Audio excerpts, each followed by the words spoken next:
Hey everyone, welcome to Mechs and Miniatures.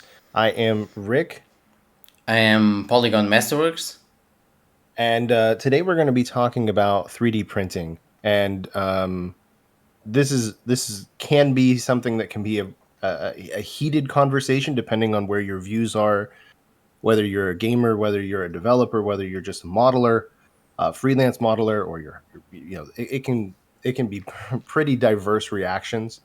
Um, First, I'm gonna go ahead and just kind of update.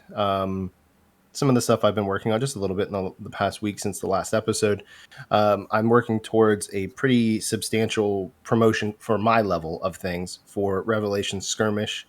Um, Doing different promotions, trying to build up the Blood Wolves sub faction, which is a mercenary faction in our game, and trying to move that forward. And so far, so good. This whole promotion that I've been building toward. I've been trying to really focus on painting the models better, really trying to stay on top of social media posts, really trying to do the business side of things.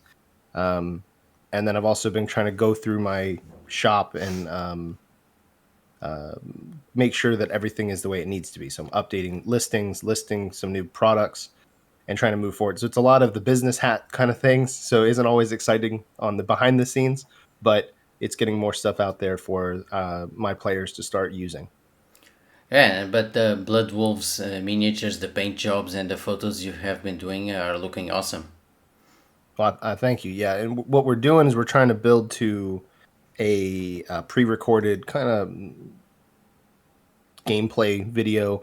So I'm painting a company of forces for the Blood Wolves, and we have another player who's painting another company, and the idea is we'll get together here in a couple of days and film it, and then I'll have to edit it down so that it's more enjoyable to watch. And that'll be an experiment of camera angles and editing style, and it'll get better and better every time we do one of these episodes. Um, but I'm looking forward to it. I think I've gotten the best response out of things, and I've talked to Polygon about this. I've gotten the best response out of the Blood Wolves, and I think that's because of the years of build up to this point, all the other promotional material, all the artwork we've done. It's been a lot to get to this point, and then we're seeing a different sort of reaction, a positive reaction. So I'm excited.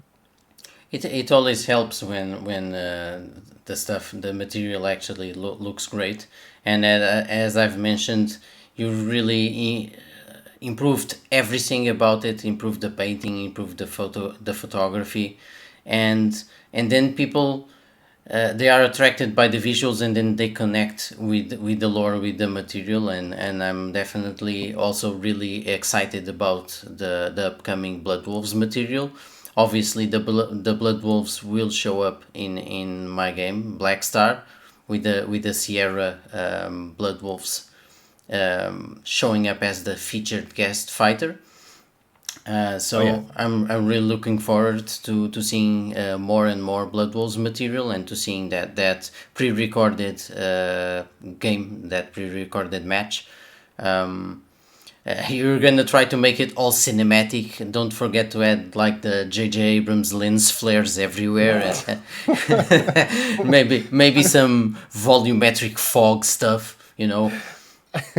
well, I've kind of trying to, like, you have the 40K in 40 minutes as like kind of like the Right. gold standard. So we're trying to. I'm not ready to jump into that deep, but if we could get to that kind of where it's very energetic and fun, and they can mix in elements of voiceover work and some animations into it, I think it makes it a much more enjoyable experience. Even if you don't even like 40K, you have to acknowledge that they've done a phenomenal job with their series. Oh yeah, yeah, and even other games, because I saw them do like I think it was a paid promotion for a small game called Outwards Realms. I think that I was the think, yeah, name, I watched that video for a little while. Yeah. and it had exactly the same kind of quality production values that they use for the 40K videos, making everything much more exciting, right? Oh yeah. I'm even though I've watched videos of them, I'm much more familiar because I used to be a subscriber of the Tabletop Tactics channel. Do you know them? I don't think I have seen their stuff yet. They're basically also a channel that has high quality video production of their 40k games. They're just to 40k, and associated games like Necromunda and the Blackstone Fortress and stuff like that. But they also are film and edit and produce the videos with a lot of cinematic flair to them. Um, but I think the key to it, unfortunately, is that you really have to have like other people recording, and you have to have Yes. multiple cameras, and you have Yeah. sometimes that's where other people come in. You have to get some really cinematic shots which aren't really gameplay captures. You have to like stop playing, go in, do some nice shots, and then resume playing, stuff like that. It's a Yeah. lot of work. I don't Oh no, know. it is. Yes. And as a videographer myself, I've done a lot of some corporate and commercial work over the years. Right. I was thinking the exact same thing. Like, okay, I can have 4 cameras set up to film this at a better angle. I can do audio, I can do all that, but I can't, knowing that the time involved of switching to, okay, I'm gonna be the solo cameraman, but I have to also be the player. Like you just can't be in all those places. So I know that'll be one of the things that we have to work our way up to, is having a dedicated camera person to kind of help do that, because that's what 40K and 40 minutes has, that they can, it changes the experience for the viewer. Oh yeah, definitely. And then of course all the work done in post production. Like if you Yeah. have 3 or 4 camera feeds, and you have to like synchronize everything, and then you have to edit all the footage and find which parts do you want to take from each of the camera feeds and all that. It's Hmm. a lot of work. They probably also have like someone that is just dedicated to editing the videos. Right. Yeah. But yeah, I'm definitely looking forward to that. From my end, this week I finally branched out on my own in terms of Discord. You know, for the past 2 years I had like a category and a few channels on the Everything BattleTech Discord server, Hmm. graciously hosted by David Vivas,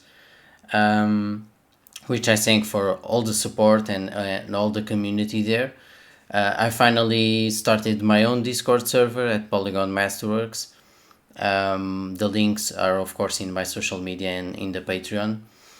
And it's been really positive. And just from these past few days, I think I launched it like 3 or 4 days ago. Just these past few days, I've gotten a lot of feedback and a lot of ideas around Black Star, because it having all my patrons there generated a lot of conversations about the game. One thing, Patreon has an actual integration with Discord, so but I couldn't turn it on because you need to have your own server. So I never turned it Gotcha. on. Right, the moment I turned it on, having my own server, Patreon automatically like kidnapped all the patrons and sent them automatically, and you even commented on that. The general chat was like constant. Someone came in, someone came in, someone came in, as it auto added everyone. That actually made it possible for me to talk to a lot of patrons that for some reason or another had actually never stopped by the Everything Battletech server. So I have a lot of people that have been patrons for a long time, but I had never talked to, which is actually pretty exciting. So I absorbed all these ideas, right? It had several effects. First, I think it's gonna make the game more interesting. It's gonna make the game better and something that serves people better. It's also making me work on the game even more. And additionally, that has caused like 2 effects. First, I should have the Dragon Force release, like the samurai themed mechs should have been released by now, and they haven't, because I've had to really focus intensely this past week and a half on Black Star stuff. But I promise it will be done soon. And the alpha rule set, which was supposed to be released right at the end of this month, I will probably release it. I will probably need 1 or 2 extra weeks because I'm making significant changes that I think will really add value and fun to the game. No, makes sense to me. I mean, it's a lot to check off, and I think the the indie creators will understand, and the Oh people yeah. that are kind of involved in different sorts of projects, they get it. And um, one of the good things that like I've experienced so far, and I've noticed even in your own server, there's a lot of um, positive community involvement. So a lot of the people understand when you're a solopreneur and you're hiring freelancers, like you can only do so much in one day. And if it's not your full-time job and you can dedicate 40, 50 plus hours a week, even then there's still just so much to check off every day that like just the rules creation alone can be crazy in depth. And that's exactly why I had to basically revamp the Patreon, right? When I made the announcement like a month and a half ago that I was going at the end of April to stop doing like proxies for other games, obviously it caused a ripple effect, but it came from the conclusion that I reached thinking about it, that I can't do Black Star and other games proxies or other kind of models all at the same time, because just working on the rules, just working on some of the graphics for some of the game aids, it's like a full time job, and I can't really work on 3D models for the other stuff. So I could either develop Blackstar and do my own thing, or I could like continue doing proxies. And I love doing proxies, and I love those games. But there's just 24 hours in a day. It's impossible to do both. Right. Yeah. So that was the reason I'm doing all these Patreon changes. There are still some proxies to go until the end of April, but again, like I said, just the influx of comments, suggestions, and conversations that I've had about Black Star these past 2 weeks have made me just I really have to go into the Black Star stuff. Otherwise, I keep taking notes and then I forget stuff. No, I have to deal with all the stuff that is going on right now, so that causes a delay in the model releases. Yeah. No, I think that's understandable. Um, So in the conversation for 3D printing, obviously both of our games Right. and as Black Star is being developed, both of us use 3D printing. So everyone listening, obviously there will be some who probably think we're fairly biased because we've built um, our businesses off of that. And while Revelation Skirmish originally was intended for, I was going to handle all the production. There was going to be no STL distribution. I pivoted a year plus ago, year and a half maybe now. I began to pivot after some conversations with the community, but also realizing that we both know, and I think anybody listening to this podcast is going to agree, 3D printing isn't going anywhere. It's Yeah. only going to continue to get better, faster, more accurate, more affordable, more accessible for people who aren't as good placing supports now. Eventually, I think a lot of things are going to become a lot easier. It's going to become more accessible, and maybe there are some drawbacks to 3D printing, that you have to be safe. Um, I think eventually this will get more streamlined. Now, is that something that'll be in 2 years? Is it 10? We don't know. It kind of depends on profitability for these developers who design the resins and the 3D printing machines. Um, And now you have like geopolitics coming into play. No, no, not to well, get. Yeah. that is a whole other thing. No, not But yeah, yeah. Not to get into like a lot of real world stuff, but there will be some logistics problems in the near future. But I don't think that will stop 3D printing from becoming the go to thing in tabletop miniatures. no, I don't either. Um, so I guess briefly, what do you see as some changes in the industry happening, building up right now in terms of 3D printing affecting the gaming industry? Well, for example, you can. I think a lot of people misinterpreted the changes that Games Workshop did recently. Like they launched the Warhammer Plus service, streaming service, and they did a lot of controversial stuff to community creators, which I do not support. But the truth is they identified the problem. They even have their own manufacturing, and they manufacture all this stuff. It's a mix between in-house in England and Chinese stuff. But they saw the direction the gaming industry was going, right, where 3D printing will eventually, these 3D printers are already really great quality. They don't reach the quality of an injection molded Games Workshop miniature, but they are already really really good. They will only get better, and it will be a losing proposition for them to put all their eggs in that basket. So they pivoted to try to basically produce their income from their IP and not really from the miniatures game, and that's what they are trying to do. They are trying to become an IP farm, like Disney has Marvel and Warner's has DC. They have strong IPs, so let's take advantage of them in a multimedia approach. Because precisely because there will only be like 5 years or until 2030 at most, where it will be completely viable for them, and they won't get outpaced by 3D printers. So as much I love these injection molded like plastics. The Games Workshop miniatures are awesome. Miniatures from other games are also really good, like Star Wars Legion. But it's inevitable. It's like the Terminators. It will come, right? And it's already really at a really really great quality.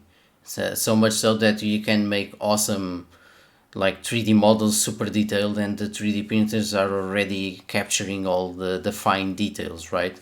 Most of the time it's a matter of calibration, and very few people know how to calibrate the machines really really well. That's true. And for Revelation Skirmish, as I was mentioning, we've provided both. Still to this day, we can sell the physical prints where we print them ourselves off of a Right.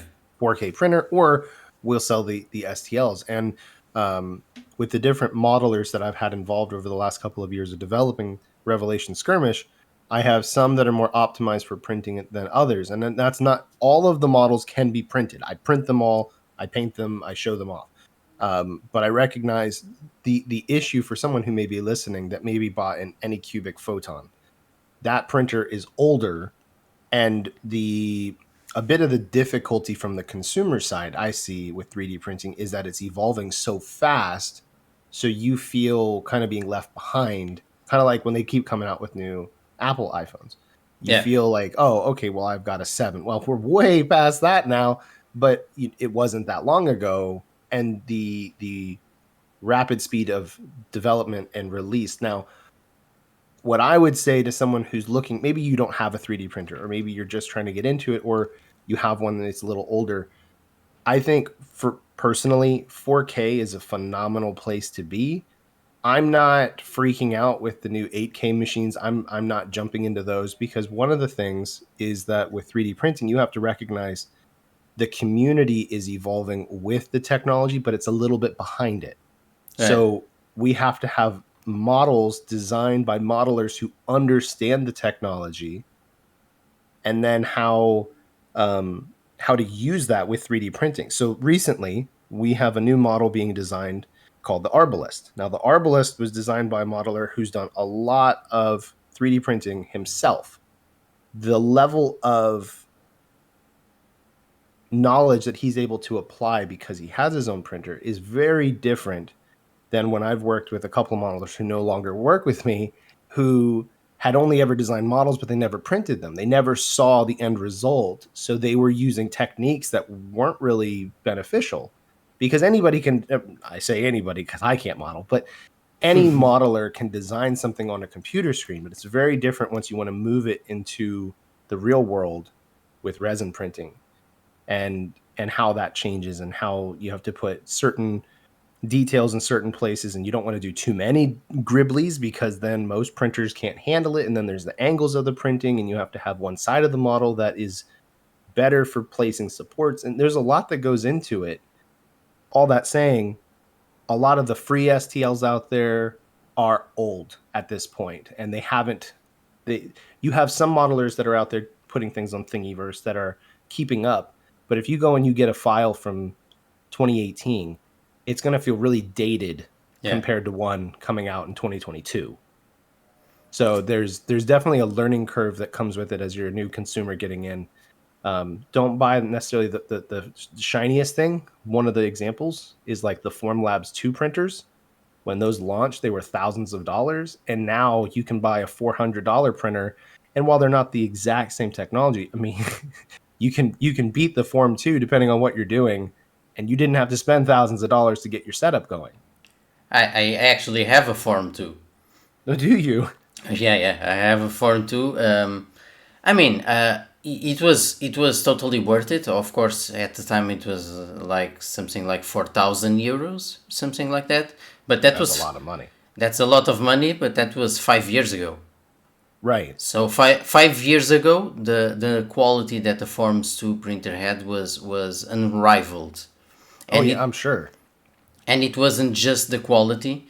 The thing that the Formlabs environment gives you, it has the drawback that it's a closed ecosystem, but the advantages is that it gives you a lot of quality of life stuff.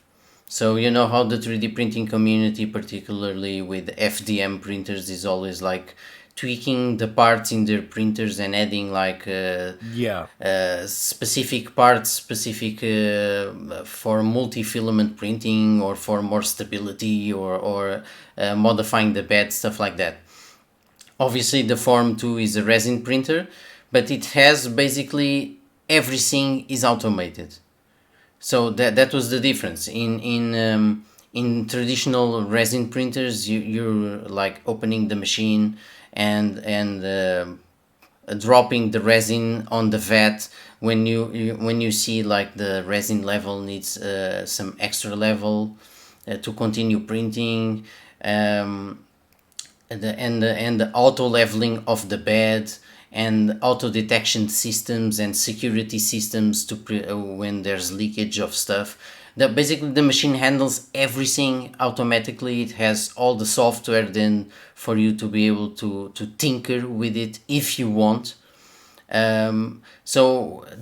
Where basically the comparison that I would say is that most resin printers are like manually operated, so to speak, and Mm-hmm. the Formlabs, which is, and the Form 2 is already 5 or 6 years old, like as a technology. So you also had the Form 1, but even back then everything was automated. It was like buying the Tesla of resin printers, in terms of electric car comparisons.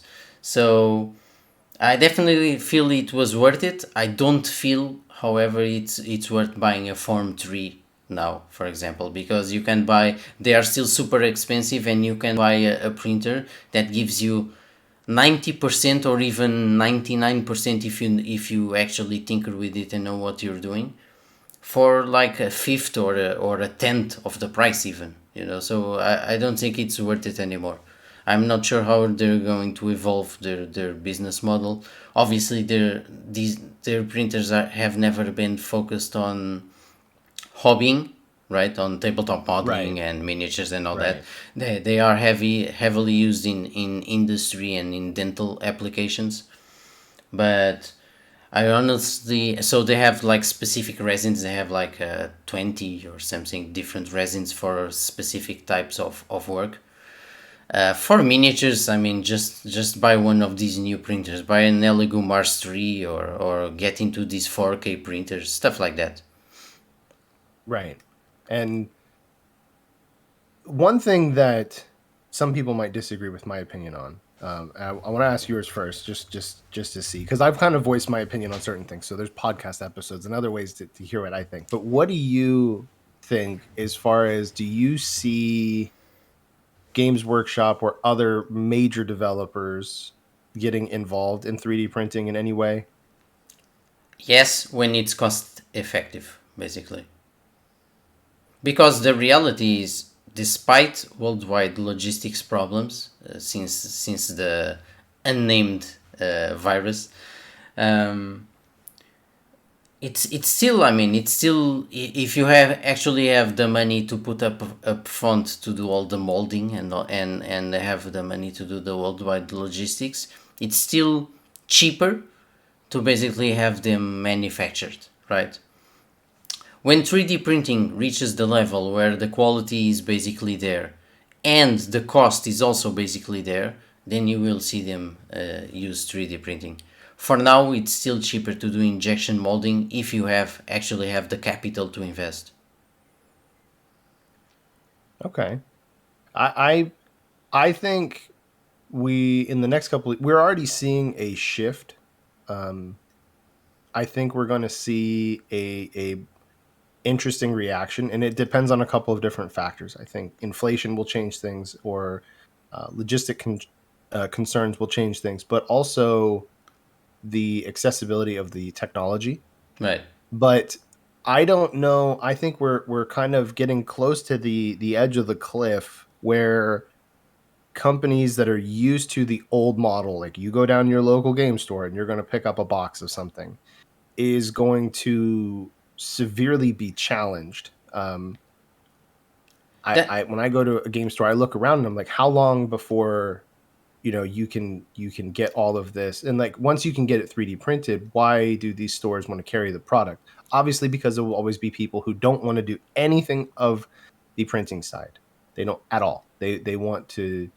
I just want to buy it and I want to put it together. I don't want to clean it. I don't want to print it. I don't. right. There will be the older generation of gamers will have to eventually phase out, but even then some people aren't going to be a do it yourself kind of person. They want someone else to do it. So even there'll still be 3D printing services available like there already are now. But I don't know if I don't at one point I thought more of the companies would jump in. At this point I think Games Workshop is probably, like you said, is seeing the change. I don't know how uh, I think the only way that they would get involved is if they can control the 3D printing side and somehow figure out a way to protect it and make extra money. And right now we're kind of in, like, I label it as like the Wild West. There's more developers getting involved, but you can't really control You certain elements of it, and you kind of just have to like recognize that's just the beast right now. yeah, you touched on several aspects there. So first, at and that's all. This also touches both into Revelations and Black Star. At what point are we damaging the friendly neighborhood gaming store? Because again, if we're pushing our entire games digitally, Mm-hmm. we're not putting product in their stores. That means less business for them, and even if they host the games, it's less business for them. I mean, they can sell like energy bars and drinks, and actually some stores actually do good money of that, and the players go there and maybe they see other products and they buy them. But imagine if most of the products become digital. What happens to the friendly neighborhood game stores that we have loved and relied on for decades?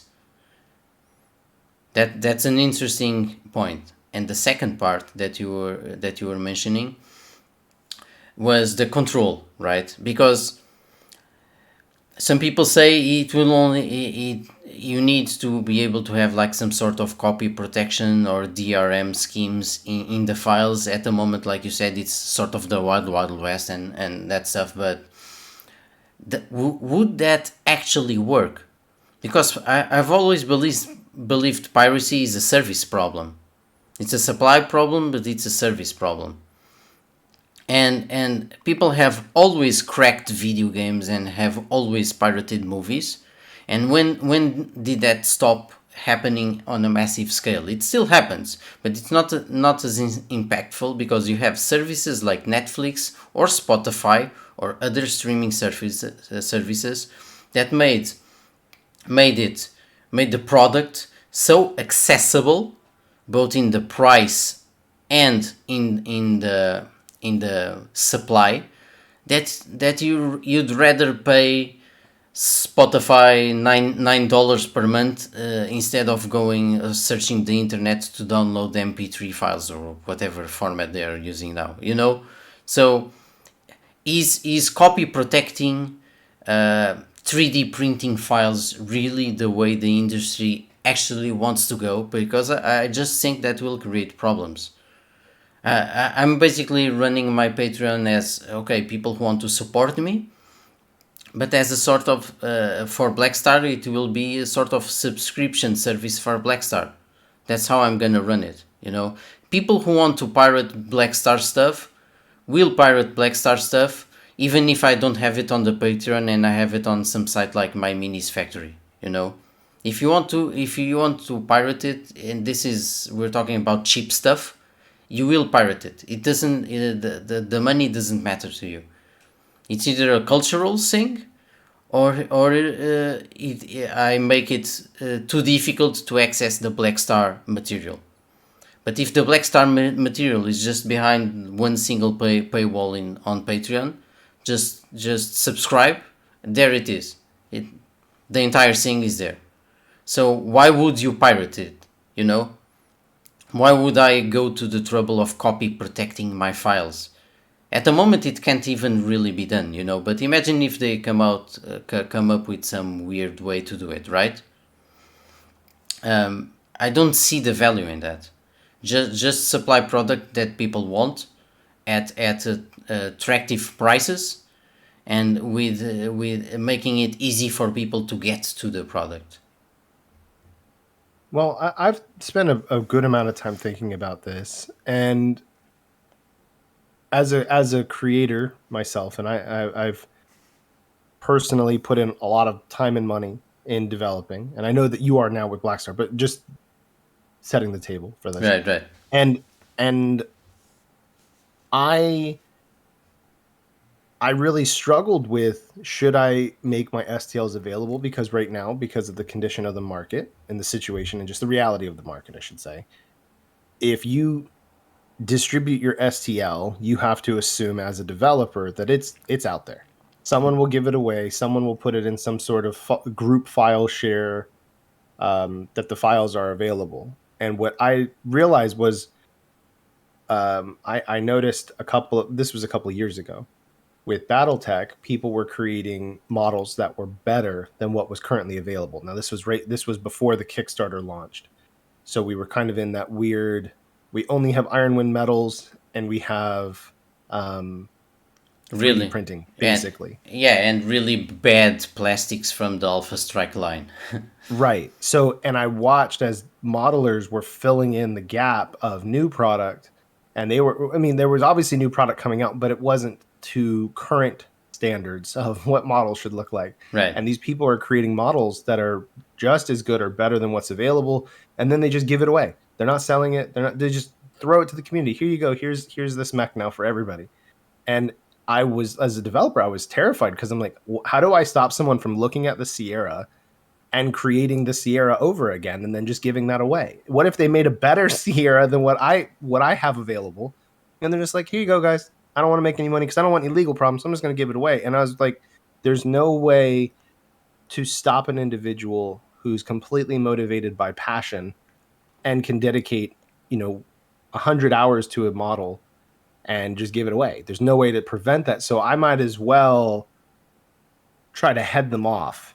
And what I decided with my business model was I was going to make the STLs available very affordably, because if they are expensive, because the instinctual side is, okay, I'm the one who invested all the time and money developing. I should make, I don't know, you make X amount, $20 off of an STL. Maybe you're like, well, yeah, because they're going to print an infinite number of Sierras. So what's the value of an infinite possibility when we know realistically most people probably are going to print two, but the infinite possibility is there.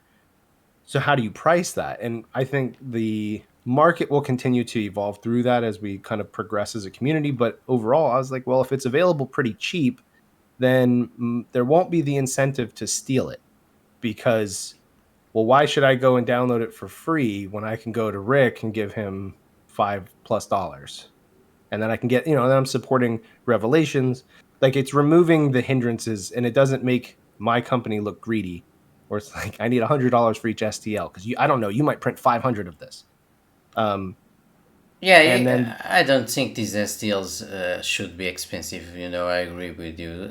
But from a realistic standpoint, where you want people to buy them, of course. Um, but really, they are sure someone can like reproduce it and print it 500 times, but you're just buying a digital model. So obviously, some models have a lot of work going into them. So you offset the amount of work the model had to be done with basically mass sales, and then that's how the business model works, right?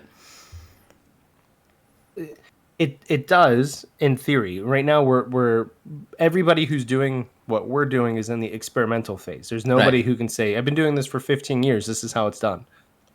The entire 3D printing community has evolved very quickly, and there aren't a lot of there actually, to my knowledge, there's no large company that's gotten involved. So we are sort of pioneering this. So we're kind of exploring while setting the standard.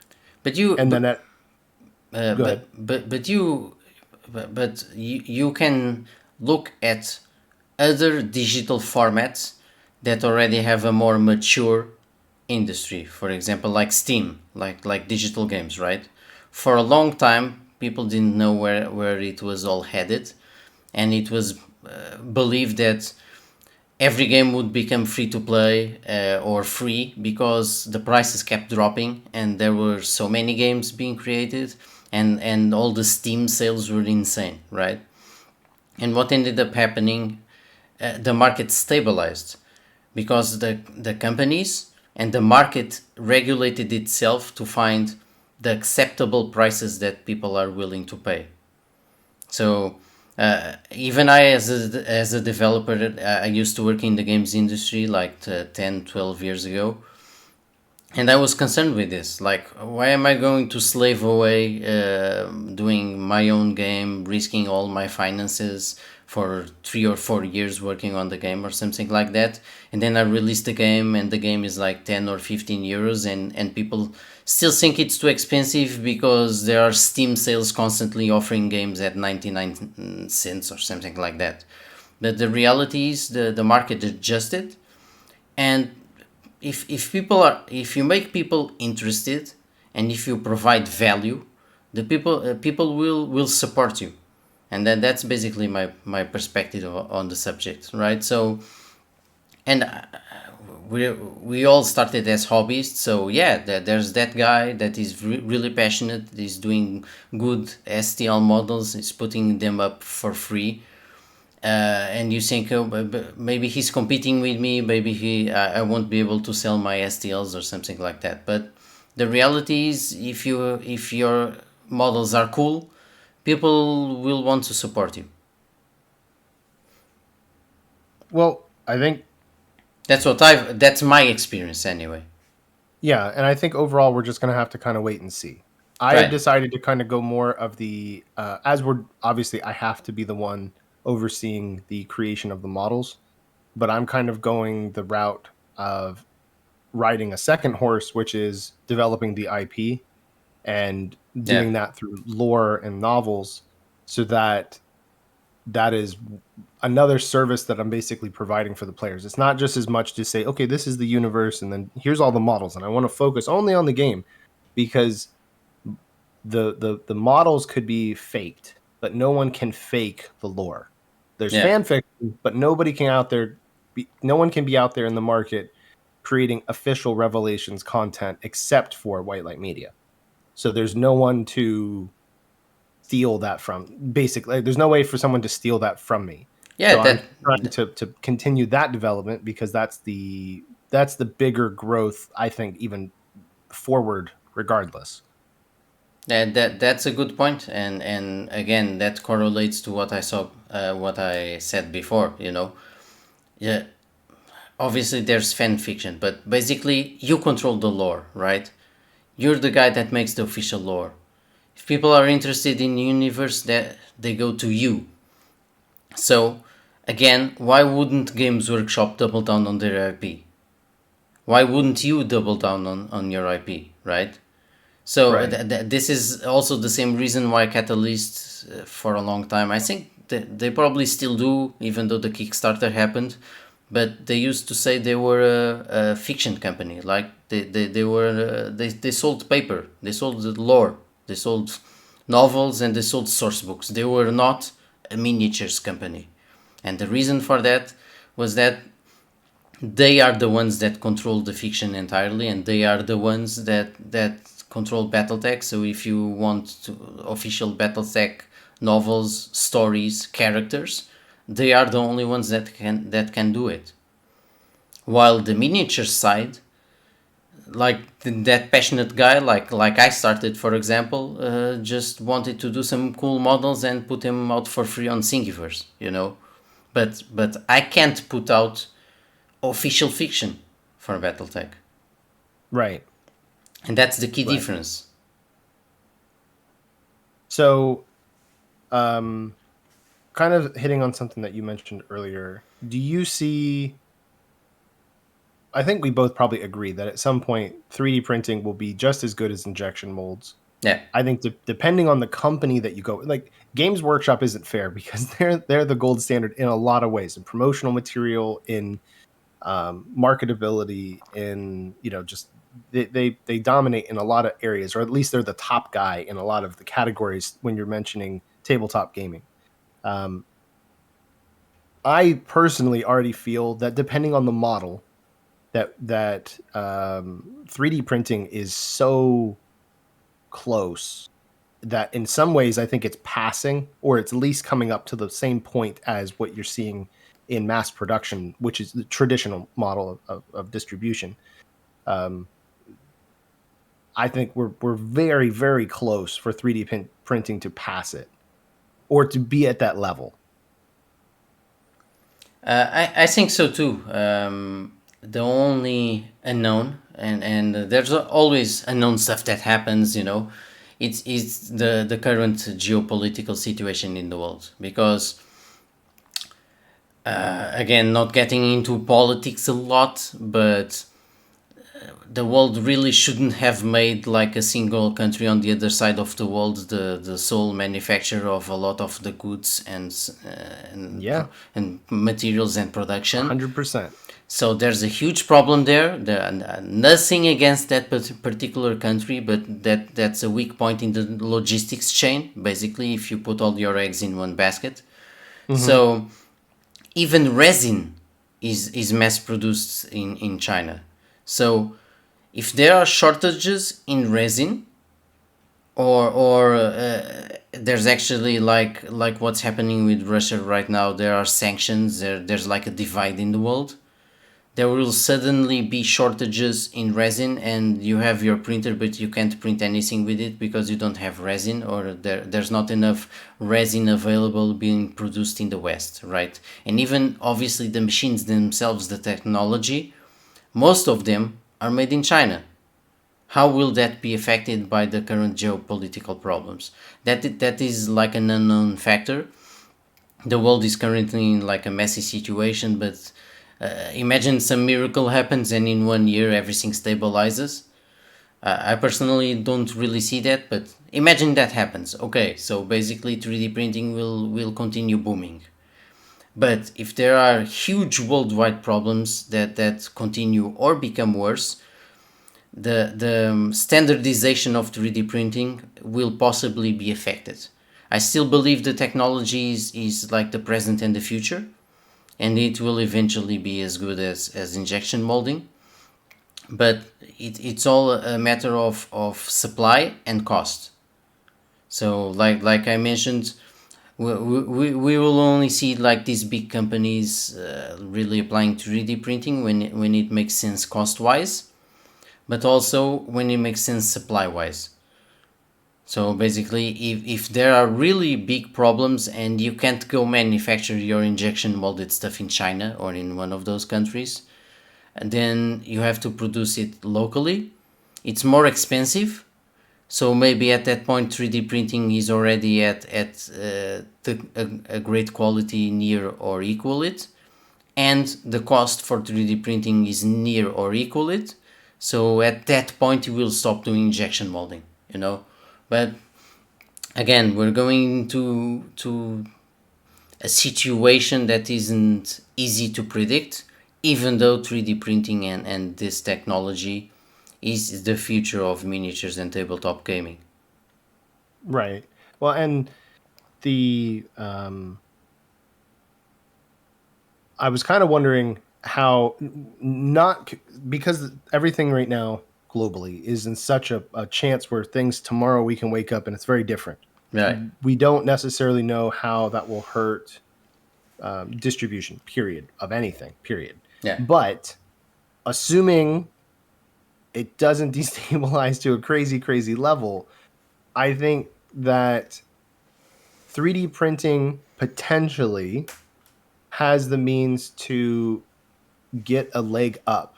And I know I mentioned BattleTech a lot. It's because it's kind of the first thing that I was kind of comparing Revelations to. Right. Um, And you know when it. well, yes, but BattleTech did their massive Kickstarter and did phenomenal. And then when pandemic issues kicked into affecting China, their distribution was hurt really badly. There was a major delay in them fulfilling the Kickstarter, and there was nothing they could do about it. It was not their fault. It just the distribution and then waiting for all of the shipping containers to finally catch up here in the U.S. Although they overpromised. Well, that might be a separate issue, but as Yeah. far as fulfillment, there was problems that they ran into.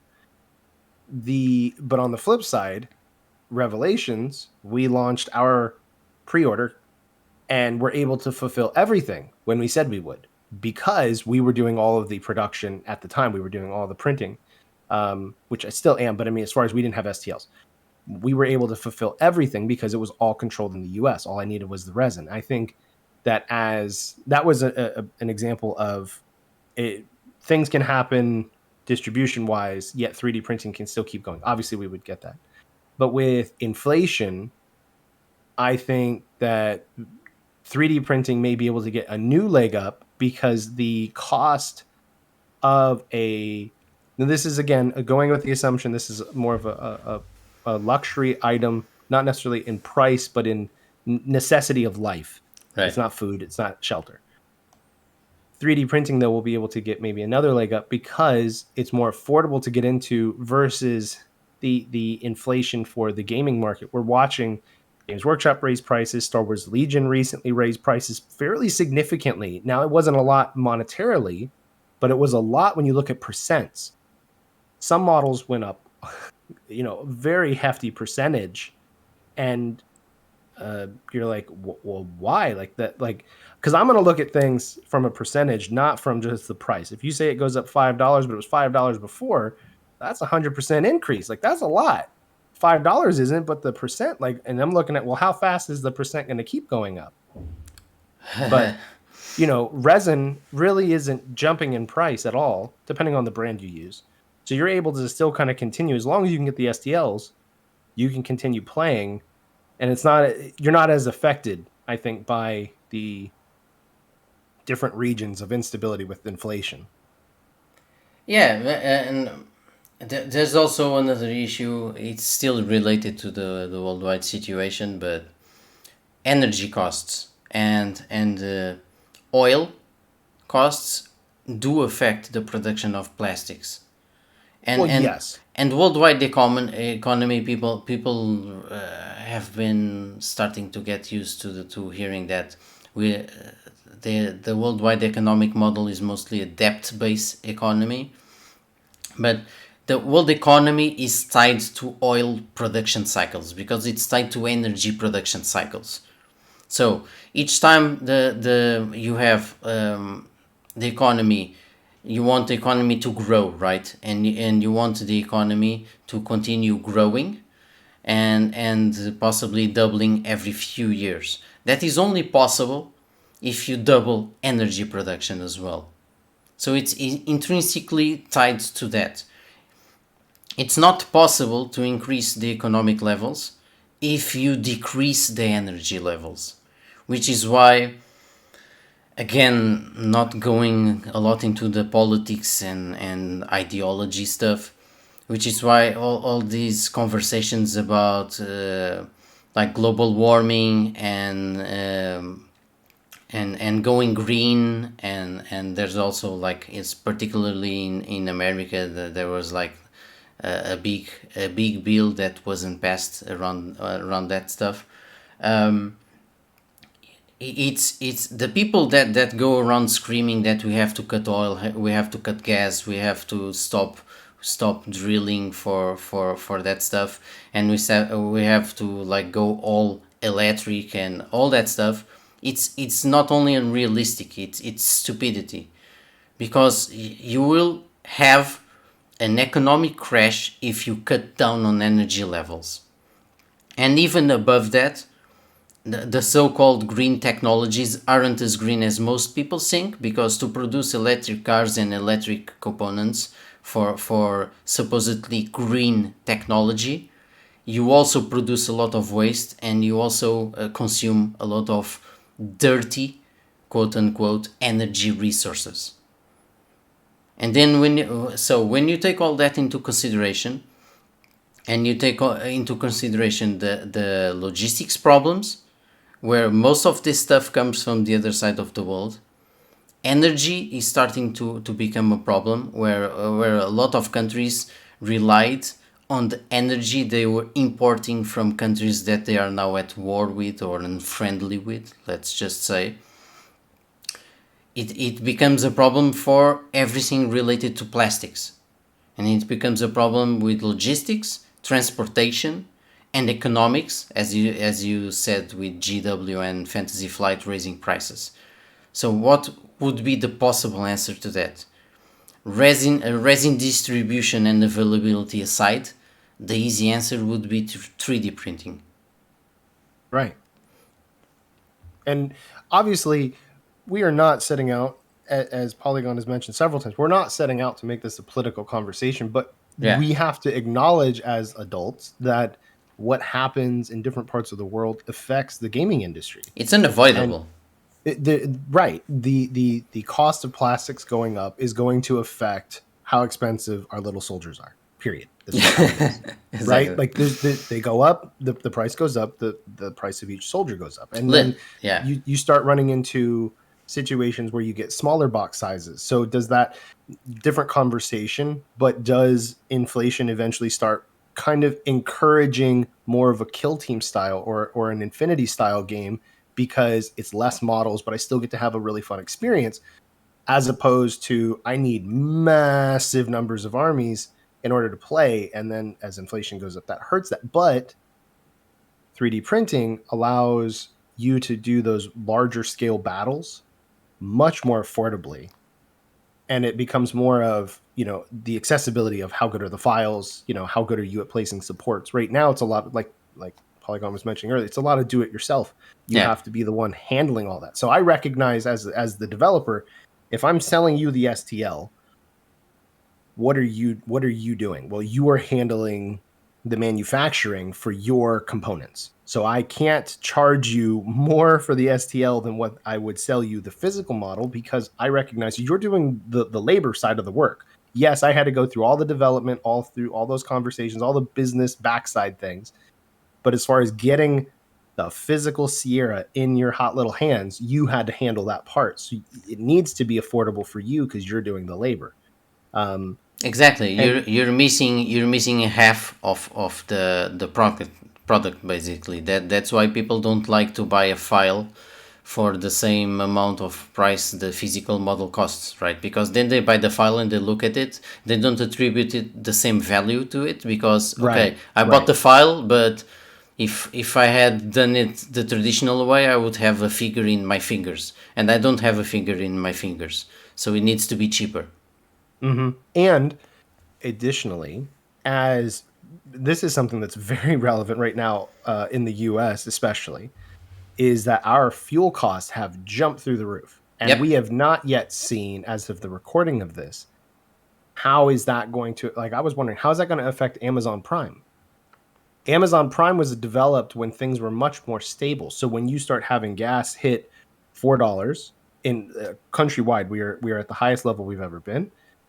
Is it likely, depending on what happens in other parts of the world, could we see $5 or $6 or $7? And while that stresses some people out from listening, we have to look at it, ahead as an industry and say, well, if shipping costs go up, that obviously alone by itself impacts how much we're able to purchase, because that's going to be an across the industry thing, or across all industries.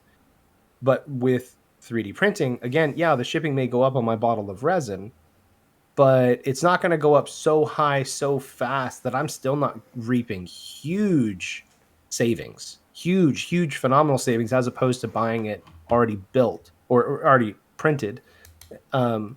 I still see, I don't want to go so far as to say it's inflation proof, because if things go absolutely bonkers, no one's going to want to be 3D printing. We're going to be worrying about food. But if in a relative scale where things suck, and I mean, as personally, I've been talking to my wife and we're watching things and we are concerned. But as far as the gaming side of things for me, the temporary entertainment and escape from real world problems, I know that I can still buy a bottle of resin, for example, off of Amazon, and I can print basically whatever I want, because mostly I'm doing smaller scale models. Right. But there's no other game that I can go to and spend, I don't even know, $3 in resin and get as much as I can out of resin. Like, there's no other game company I can go to that sells physical models that I can take that same amount of money and be like, okay, what can you give me? And they're like, I can give you a dice. Bags of dice alone, depending on the game, are really expensive. I look at Games Workshop's custom dice that they get made, and I'm like, I cannot spend $35 for dice. I just can't do it. Yeah. It hurts me. Yeah, but you're also paying the GW tax, right? That's the part. I don't like it. Of course, it's like Apple, and again like Tesla and other stuff. But this is going to be like a tricky rest of the decade. So some stuff is unpredictable. Like you Yes. mentioned, gas prices are rising. How will that affect transportation services? I'm already seeing shipping in general being more expensive on eBay, for example, because I'm a comic book collector and I buy a lot of comic books, and the shipping on eBay from stuff has become more expensive. It hasn't doubled or anything, but it has become like between 10 and 15% more expensive, and I have noticed that, and that makes me a lot of times think, okay, should I order this or not? Because now it's the shipping is at a level I'm not as comfortable with the overall price of this item. That also plays into the fact that we also always have to preface this with, again, not going into a lot of ideology stuff, but we have lived in a time of unrivaled prosperity, and really stuff like Amazon Prime was almost unsustainable. How can you offer such quick transportation services basically for free, almost for free? It's so that will definitely be a problem affecting going into the next decade, because I don't see the energy problem going away anytime soon. And you had some politicians that wanted to make certain countries energy independent, and then some politicians reversed some of those policies, or they support a sort of global approach to energy production. And then you get into geopolitical problems, and then you get into energy problems. And if you were energy independent, most of that stuff wouldn't affect you. So it's sort of an unpredictable situation. And but again, if there is any solution to any sort of shortages or problems in this regard, I do believe it's going to be easier to fix it with 3D printing than any other solution. Yeah. I Yeah. agree. And one thing that I've, as we're sort of mentioning shipping prices, but once you go international, like for me to ship something from the US to Australia is absolutely unfair to the Australians. Like it sucks. Yep. But 3D printing, I can sell them an STL digitally. They can get it almost instantaneously, and then they can get to printing really quick. So what I've decided to do, and this was one of the things, as I'm kind of coming out of the old way of thinking and kind of embracing 3D printing and the digital assets, but as there isn't another developer yet. Now I have a relationship here with Polygon, but I wouldn't have had that a couple years ago. So I didn't have anyone else to bounce ideas off of. So now what I've decided to do is one of the last components of Revelation Skirmish, because we already give away the rules are available for free, stats are available for free, we have a list builder available for free. The last component, other than the STLs being available for sale, was the order cards and the tokens. Now, while I have a laser cutter and we do very nice looking acrylic tokens, I recognize that it doesn't matter how nice my tokens are. Somebody living in the UK or someone living in Australia or someone living in an Asian nation that wants to play, the shipping to get to them can vary dramatically. And that's from just a year ago in shipping costs, not even counting now with everything fluctuating. So what I'm going to do is I'm going to make the order cards available digitally, and then also I'm working on getting the tokens available digitally. Yeah. So that way there is no barrier left for someone who lives international from playing Revelation Skirmish. They don't have to be like, well, I can get the models. I don't mind buying them.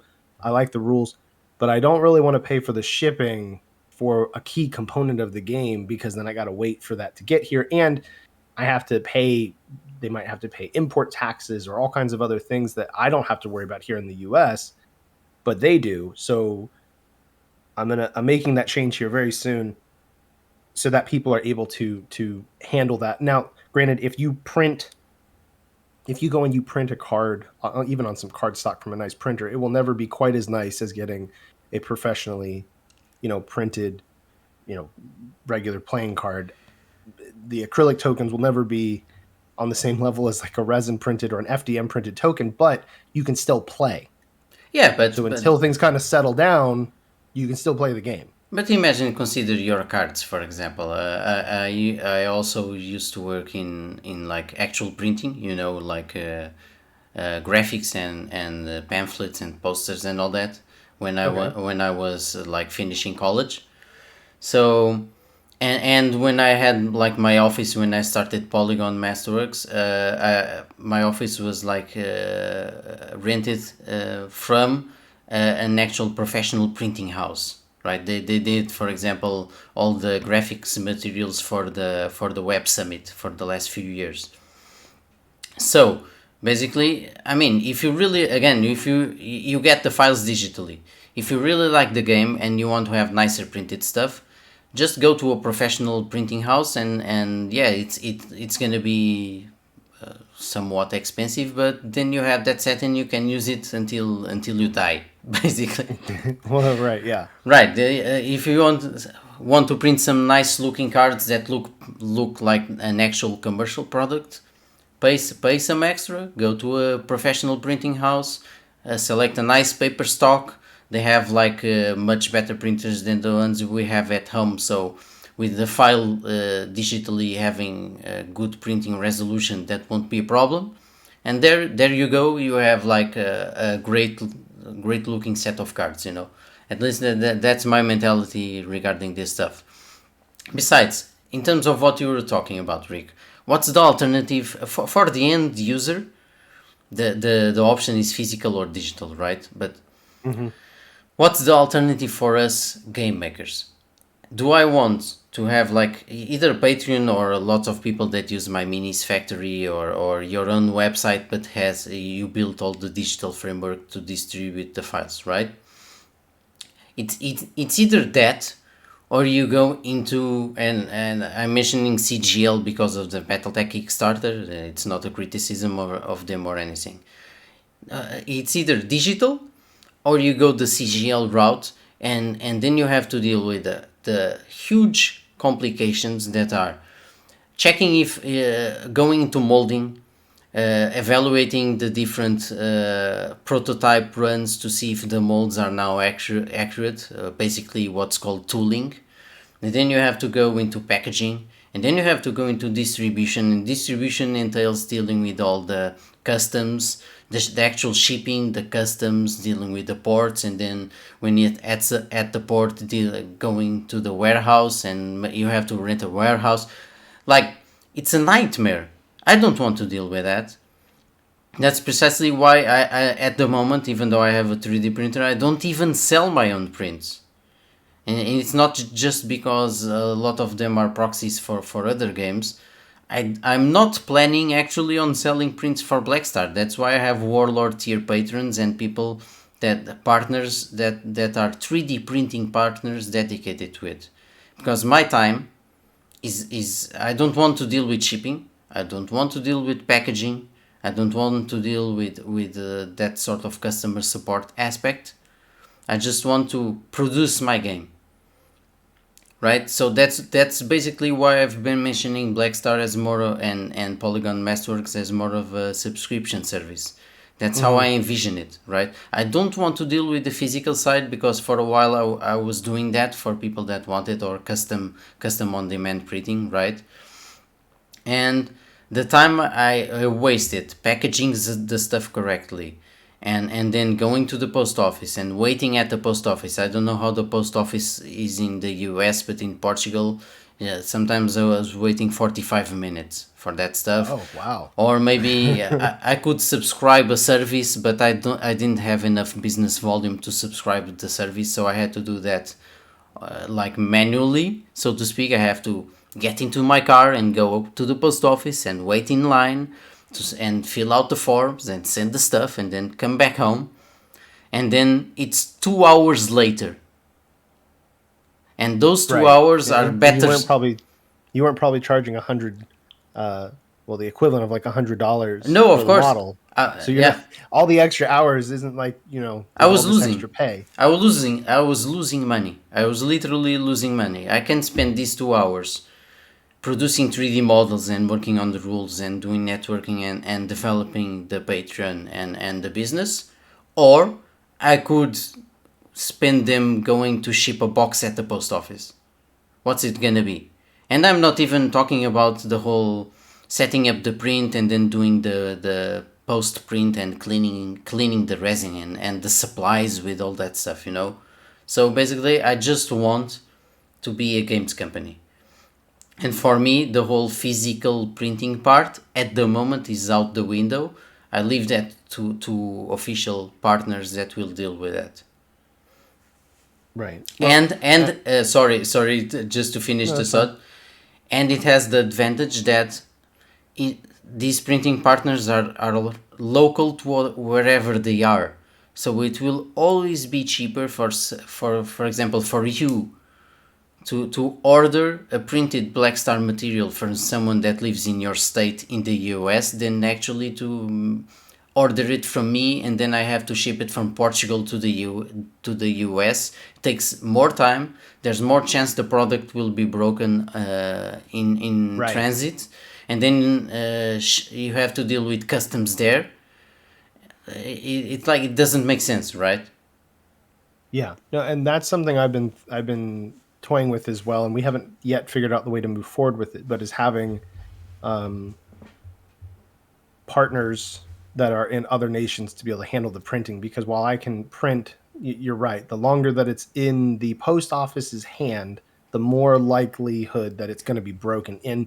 And I've made some changes with my resin mixtures where I have the Seriatech Tenacious mixed in, so it's more flexible, and I've messed with the way that I do the post curing, so that way the models, like antennas or swords or stuff that would normally be frail is a little bit more flexible now. Yeah. But it doesn't change if someone stomps on it in the post office. Like I can't control that. And even at home, no, yeah, I'm even mentioning locally. Like I've had a very horrible experience with the post office at times. and it's nobody's fault. Like once I made sure everything's packaged safe, and then once I give it over to them, I can't control what they do, but I have to replace it if it gets damaged. Yep. Um, so we are Yeah. looking. I'm interested in talking to some people about having other international contacts to be like, okay, if you want to get the model in Australia, you go to this guy.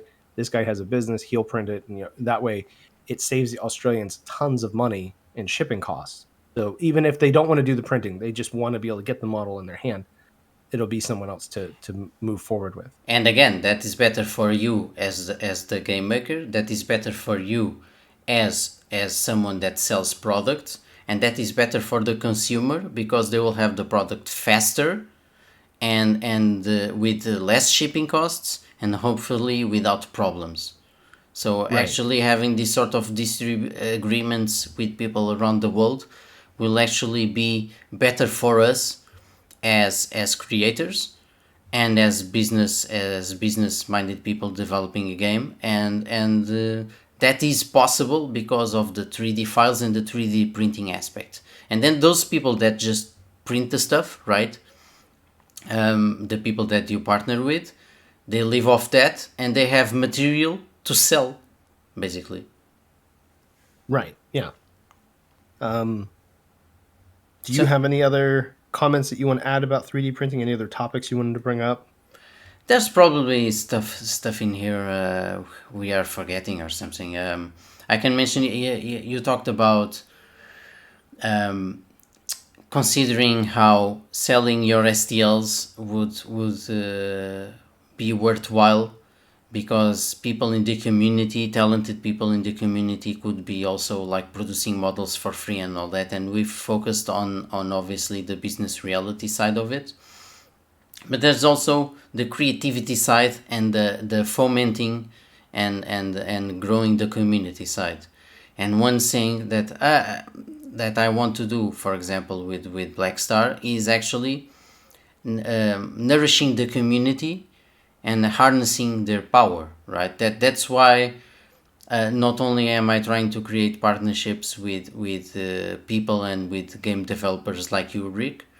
I also want to feature individual artists, and I don't have a web. Obviously, I don't have a website set up. The best example I could give is Steam Workshop, right? For people that know how it works, many games have like people put their mods, their unique content on Steam Workshop for a particular game, and some of them are actually then officially co-opted, by the actual developers into becoming official DLC and cosmetic items that you can buy, and the person that did the items earns the most of the money from that. That's how I see what I call my signature series of models. At the moment, I don't have any signature series locked down. But I want to do that for the community. I don't have a Steam Workshop style website, but for example, if I see people creating models for Black Star that are really awesome and the community really likes, nothing is stopping me from just saying, hey, I want to invite you to the signature series program. It will become an official Black Star model and you earn most of the money from it. So, and that's another way how I see 3D printing being the future, because it diminishes the distance between the gaming company and the player, and basically grows both into a sort of synergy. I can. That will be an interesting thing to for myself to observe. I know that I recognize, because having some time to mull things over in my own head. If I woke up tomorrow and someone redesigned one of my WarMechs or one of my tanks or whatever, even if they were like, I don't want to give it away, but I've done it myself, and they, or actually, it'd be more from the basis of if they gave it away, Right. I probably would be upset because I've done so much to make things available for people that if someone did show up and just start giving stuff away, it would be more like, why didn't you contact me to see if we could work together rather than just doing it on your own and then giving it away? Um, At the because same, I try to yeah, hire so many different modelers. Like it's like if you're yeah. that good, why are you hurting the brand rather than because we're so small? Um, This is the part where I leave the chat, basically. but but well, just because it's the and no one's going to be as invested in this as I am, and at this point, there would be no. If I said I wasn't emotionally invested to a certain extent, like I'd be lying. Like you don't spend this much time working on something and then not become attached to it to an extent. So of course, no, that is both a personal and also business reality. But that's why I was talking about just harness those people, and they are clearly talented and passionate. Instead of fighting them or ignoring them or something like that, why not just work with them? It's not like it's not it like would for me it would have to depend on a lot of things. It would have to depend on a couple of different factors, and every developer is going to come at it from a different angle yeah. and have a different, and my response to the first guy might be very different to the response to the 10th guy, because once you've kind of gone through it and you kind of work through like what is the process. It needs to be on a case by case basis, right? Yeah. But I mean I can talk about my experience and my example, and it's like I started doing it out of love. I still love doing it, both the modeling and the game, BattleTech. And I tried running things by them, and I actually would have preferred to work with them. So it's like I just feel there was a lot of wasted opportunity in that angle. But of course, I understand. Obviously, when I create stuff that is inspired by, I don't think I'm really infringing on anything. I mean, it's just like a book artist doing like a drawing of a Spider Verse character or something, At the same time, I obviously also look at their side, right? But looking at from the business side, which would be their side, that's why I was saying if I see people doing that with Blackstar, I'd rather work with them and not against them. I no I can see that, and it there's I don't feel that I probably have a good decision on my end yet. And Right.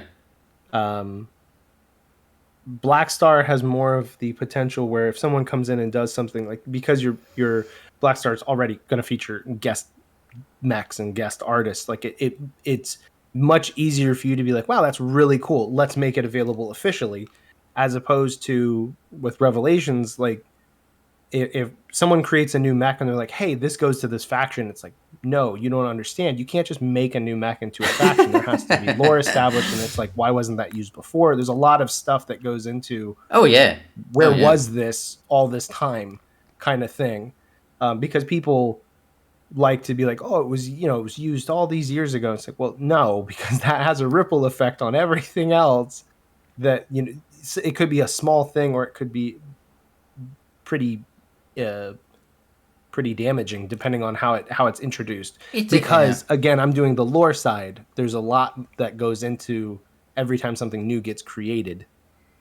It's on a case by case basis, and yeah, it depends on the game. I mean, I can say I specifically set up Black Star like it is a mech tournament game, and it's 1v1 or 2v2 or grand melee, and a lot of the decisions I took both in the rules and the lore were all specifically done for a variety of reasons, like distributing digitally or basically fomenting the community, right? So one of the reasons this is like a mech game that has guests and you can do one-on-one battles and it's set up like a tournament is precisely so that people in the community can develop can create stuff for Blackstar just like I've created stuff for other games, and not feel like they are like on the margins of something. Right. If they like Black Star so much that they are willing to spend their time and their talent developing stuff that fits Black Star, I mean, I'm all for it, you know. Obviously, of course, I also have lore, and I also have like technical aspects of the models that need to be met, quality aspects of the models. I have cards that need to be done. Obviously, I'm not gonna say, oh, you created like a mech that and the pilot has a rule that he has 99 attack or something. Obviously, that's not going into the game, right? But if you created an awesome model and you created some lore and you have a pilot and you want to express yourself in that way, why not work together? Let's talk. Let's see if we can work something out. And again, I'm all for it. You know, in terms of revelations, it would probably like be easier if someone created. Oh, I came up with this like a variant of the Sierra, and it's lore. And you can probably look at it and that's like a really cool idea. Maybe we can add it to get to the game or something. You know. Yeah, it would vary a lot, and my thing would be anything that goes official has to be owned by White Light Media. No one else can own it. Right. So that's where things start getting into, I've had some artists they don't want to work with me because they don't like the idea of signing away the rights to something. It's like, well, I'm the one that has to do everything else, so I have to protect it. So that gets into other legal stuff. But that's fine. That's their decision and your decision. You know, if they don't want to sign over the rights to the stuff, that's fine. I mean, you did, and again, it's on a case by case basis, and it depends on the people, right? Because the Sierra is going to be in Black Star, and it's still wholly owned by you. I don't own anything about the Sierra, and I won't own anything about the Sierra. It's just a guest, right? Anyone that gets added to the signature series Black Star is going to wholly own their mechs. The mechs aren't gonna be owned by me. You're gonna profit for most of the percentage of the sale, just like Steam Workshop works, you know. Right. I don't have final percentages, but more like 3/4 of the money will probably go to the artist. He will own the mech, and I will just like we're talking about like legal and corporate stuff, but just like I proposed to you, it's like I just want to be able to keep the rules related to that stuff in print. So because one thing I really dislike is games that always put stuff out of print, and then players really like playing with that unit and now it's out of print, and the new like the second edition rules came out and that unit no longer exists and all that. I just want to be able to have the rules in print. If for some reason you don't want to, for example, keep the Sierra in Black Star, say in 2024, you don't want to have the Sierra in Black Star, right? Basically, the information for the listeners is basically that I asked Rick, okay, the mech will stop being sold, obviously, but I will still want to be able to have the rules in print and updated so that people can still use the units they already have, and that's basically it. But this is actually, we entered into like an interesting conversation about community creations basically and the creativity, and I see that intrinsically linked to 3D printing, which is why I think it will always be there. If people like your stuff, they will start creating their own fan art and fan lore and fanfic stuff for it. So and if specifically if your business model is fully digital or almost fully digital and you're selling all your stuff digitally, it's inevitable.